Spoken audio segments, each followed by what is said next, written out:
Yes hello everyone, welcome to my channel. Next video है ये reaction of metals with water, कि metal का जो रिएक्शन होगा वाटर के साथ कैसे होगा।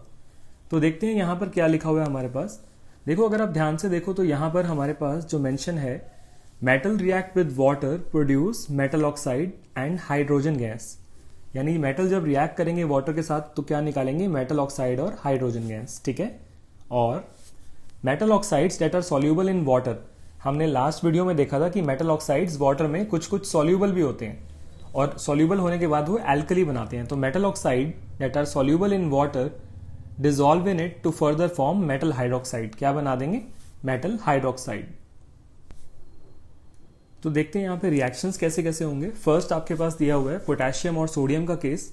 तो क्या लिखा हुआ है, metals like potassium and sodium react violently with cold water, बहुत तेजी से रिएक्ट करेंगे। In case of sodium and potassium the reaction is so violent and exothermic that the evolve hydrogen immediately catches fire. यानी इतनी heat energy निकलेगी जिससे hydrogen gas it will catch fire. तो इसीलिए सोडियम पोटेशियम को kerosene oil में रखना होता है बचा के। तो रिएक्शन क्या बनेगा इसका वो देख लेते हैं एक बारी। सबसे पहले क्या दिया हुआ है आपके पास, पोटेशियम का दिया हुआ है। तो पोटेशियम कैसे रिएक्ट करेगा, पोटेशियम रिएक्ट विद वाटर यानी H2O, क्या बनाएगा आपके पास, पोटेशियम हाइड्रोक्साइड। पोटेशियम हाइड्रोक्साइड, फिर आपके पास हाइड्रोजन गैस निकलेगी plus large amount of heat निकलेगी। सिमिलरली सोडियम का दिया हुआ है, सोडियम रिएक्ट विद वाटर, तो क्या बनेगा आपके पास, sodium hydroxide plus hydrogen gas निकलेगी plus large amount of heat निकलेगी। और इसी हीट की वजह से जो आपका हाइड्रोजन गैस है it will catch fire, that is why sodium and potassium are stored in kerosene. ठीक है, क्लियर हो गया आपको। नेक्स्ट देखते हैं केस ऑफ कैल्शियम। नाउ बात करते हैं कैल्शियम की। कैल्शियम कैसे रिएक्ट करेगा, कैल्शियम का सिंबल होता है Ca। तो कैल्शियम रिएक्ट करता है कोल्ड वाटर से। ठीक है, it will react with cold water. तो उस केस में क्या होगा, सेम बनेगा, कैल्शियम हाइड्रोक्साइड बनेगा यहां पर और साथ में हाइड्रोजन गैस आपकी रिलीज होगी। यहां पे इतनी हीट रिलीज नहीं होगी। ठीक है, in this case the heat will be less heat will be release, so it is very less, जिससे hydrogen gas it will not catch fire. इतनी कम हीट से हाइड्रोजन गैस को जो आग है वो नहीं लग पाएगी। ठीक है। दूसरा आपको ये ध्यान रखना है कि कैल्शियम जो है it will start floating, calcium float करना स्टार्ट कर देगा। Calcium will start floating in water. इस सॉल्यूशन में कैल्शियम जो है फ्लोट करना स्टार्ट हो जाएगा। उसका रीजन क्या है, due to the bubbles of hydrogen gas, due to bubbles of hydrogen gas. Hydrogen gas के जो बबल्स हैं वो क्या हो जाएंगे, वो उसके सरफेस के साथ स्टिक कर जाएंगे। तो जहां पे आपके पास कैल्शियम है उसके नीचे हाइड्रोजन गैस के जो बबल्स हैं वो आ जाएंगे और वो उसे स्टिक करके ऊपर ले जाएंगे, जिससे क्या होगा, वो फ्लोट करता हुआ दिखाई देगा हमें। क्लियर हो गया आपको। So due to the bubbles of hydrogen gas, क्योंकि हाइड्रोजन गैस एक लाइटर गैस है, इसकी वजह से क्या होगा, वो फ्लोट करेगा। नेक्स्ट, मैग्नीशियम भी सेम आपका फ्लोट करता है, बट ध्यान क्या रखना है, magnesium do not react with cold water.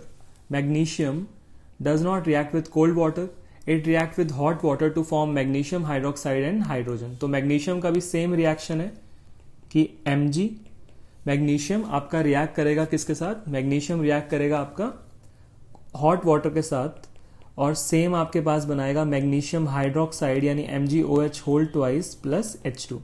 और मैग्नीशियम भी आपका कैल्शियम की तरह फ्लोट करेगा due to the bubbles of hydrogen gas sticking to it surface. ठीक है, ये लिखा हुआ है यहां पर NCERT में। हमने क्या क्या देख लिया, कोल्ड वाटर से भी रिएक्ट करा लिया, हॉट वाटर से भी रिएक्ट करा दिया। देखो, कुछ ऐसे मेटल्स होते हैं जो आपका ना हॉट वाटर से रिएक्ट करेंगे ना कोल्ड वाटर से रिएक्ट करेंगे, तो उन्हें किसके साथ रिएक्ट कराएं वो देखते हैं।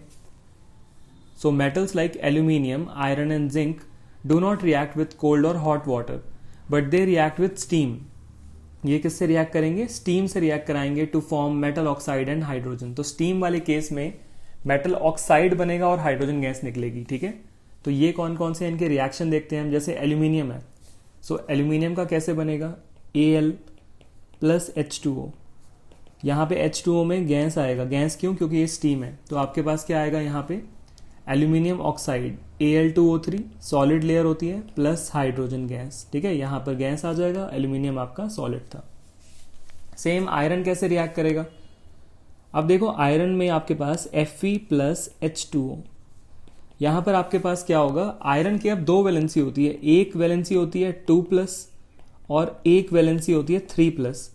जब ये ऑक्साइड बनाएंगे तो O2 माइनस से रिएक्ट करेंगे तो हमारे पास ये दोनों ही केस आएंगे।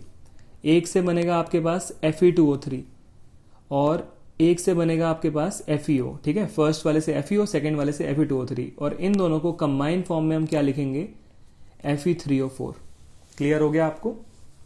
तो मैं बताना चाहूंगा यहाँ पे जो फर्स्ट वाला केस था उससे ये बन रहा है, सेकेंड वाले से ये बन रहा है, और इनकी जो कंबाइन फॉर्म है वो क्या आ रही है आपके पास, Fe3O4। तो हम यहाँ पर क्या लिखेंगे, हम यहाँ पर लिखेंगे इस रिएक्शन में Fe plus H2O, it will give Fe3O4 plus H2। तो आयरन 2,3 ऑक्साइड, इसका जो नाम है वो क्या आएगा, आयरन 2,3 ऑक्साइड। मैं इसको यहाँ से रब कर देता हूँ इस सारे को, और हम इसका नाम यहाँ पे लिख सकते हैं। इसका नाम क्या आएगा हमारे पास, आयरन 2,3 ऑक्साइड, क्योंकि यहाँ पे आयरन की दोनों वैलेंसीज इंक्लूड होंगी। क्लियर हो गया आपको? ये था आपके पास reaction of metals with water. Last में आपको ये ध्यान रखना है, कुछ ऐसे मेटल्स भी हैं जो किसी भी फॉर्म से रिएक्ट नहीं कर पाते। वो कौन कौन से हैं? वो आपके पास हैं metal such as lead, copper, silver, gold. ये वाटर की किसी भी फॉर्म से रिएक्ट नहीं कर पाते। सो आई होप आपको ये रिएक्शन क्लियर हो गया। नेक्स्ट वीडियो में हम देखेंगे कि आपका किस तरह रिएक्ट करेगा मेटल विद एसिड्स, ठीक है? तो इस वीडियो को लाइक कर देना, अपने फ्रेंड के साथ शेयर कर देना। Thank you.